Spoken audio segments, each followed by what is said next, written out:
బంజారా స్టైల్లో జొన్న రొట్టె ఎలా చేస్తారో నేనైతే నిన్న నేర్చుకున్నాను. సో ఒక ఎస్టీ అమ్మాయి వచ్చి నా కోసం నేర్పించింది, ఒక సిస్టర్ అయితే. సో ముందు పెద్దగా ఉన్న ఒక బౌల్, అంటే బేషన్ అంటాం మేము, మీరేమంటారో నాకు తెలీదు. సో ఫ్రీగా ఉన్న ఒక బేషన్ తీసుకోవాలట. దాంట్లో బాగా మసిలిన వేడి నీళ్ళు తగినన్ని, అంటే బాగా లూజ్గా కలుపుకోవద్దు, పిండి కొంచెం పొడి పొడిగా కలుపుకోవాలి. సో మీకు అర్థమవుతుంటుంది అనుకుంటా, చూస్తుండండి వీడియో.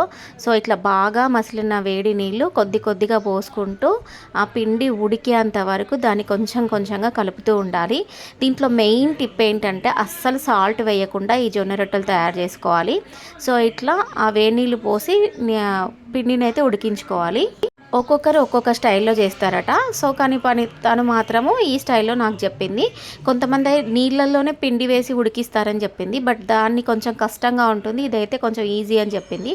సో ఇట్లా అంటే పిండి ఎక్కడా కూడా తడవకుండా ఉండొద్దు, మంచిగా వేడి నీళ్ళల్లో తడవాలి పిండి అంతా.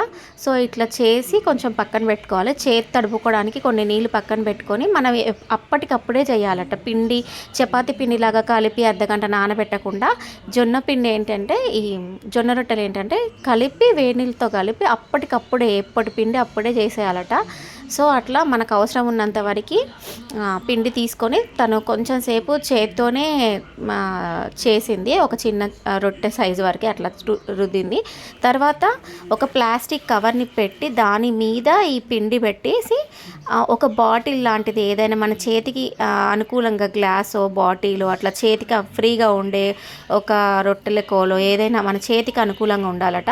సో అది తీసుకొని ఆ బాటిల్కి ఆయిల్ అప్లై చేసింది. ఆయిల్ అప్లై చేసి ఇట్లా రొట్టెని చేత్తో పట్టుకోవాలంట. మెయిన్ ఇన్స్ట్రక్షన్ ఏంటి అంటే, రొట్టెని చేత్తో పట్టుకొని దాన్ని రౌండ్గా తిప్పుకుంటూ చాలా పల్చగా ఆ రొట్టెని తయారు చేసుకోవాలంట. ఎంత పల్చగా చేసుకుంటే అంత టేస్టీగా ఉంటుందని చెప్పింది.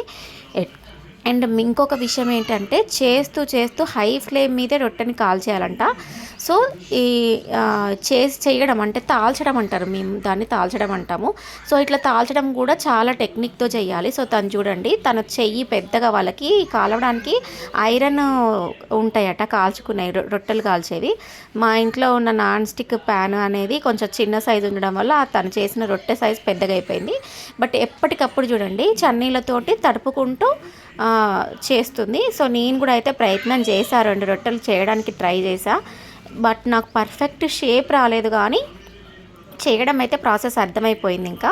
సో ఈరోజు సండే కాబట్టి నేను రేపు ఫ్రీగా ఉన్నప్పుడు ఓన్గా నేనే పిండి కలుపుకొని నేనే చేసి షూట్ చేసుకొని నేను మీకైతే చూపిస్తాను అనమాట. సో తను చూడండి ఎంత పర్ఫెక్ట్గా రౌండ్ షేప్ తోటి, తనకి ఓన్లీ 17 ఇయర్స్. సో నిజంగా విలేజ్ బ్యాక్గ్రౌండ్లో ఉండే పిల్లలు పనులు ఎంత చక్కగా నేర్చుకుంటారంటే చూడండి. సో తను ఇట్లా అంత పర్ఫెక్ట్గా చేసి నాకు చూపించింది. యాక్చువల్లీ నేను కందికొండ గుట్ట ఎక్కడానికి వెళ్ళా ఒకసారి, ఆ వీడియో ఉంటుంది ఒకసారి మీరు చూడండి. అక్కడ నేను దిగేటప్పుడు కొద్దిసేపు బ్రష్ తీసుకుందాను ఒక చోట కూర్చుంది, జస్ట్ నా పక్కన కూర్చుంది, నాకు అప్పుడు పరిచయం అయింది.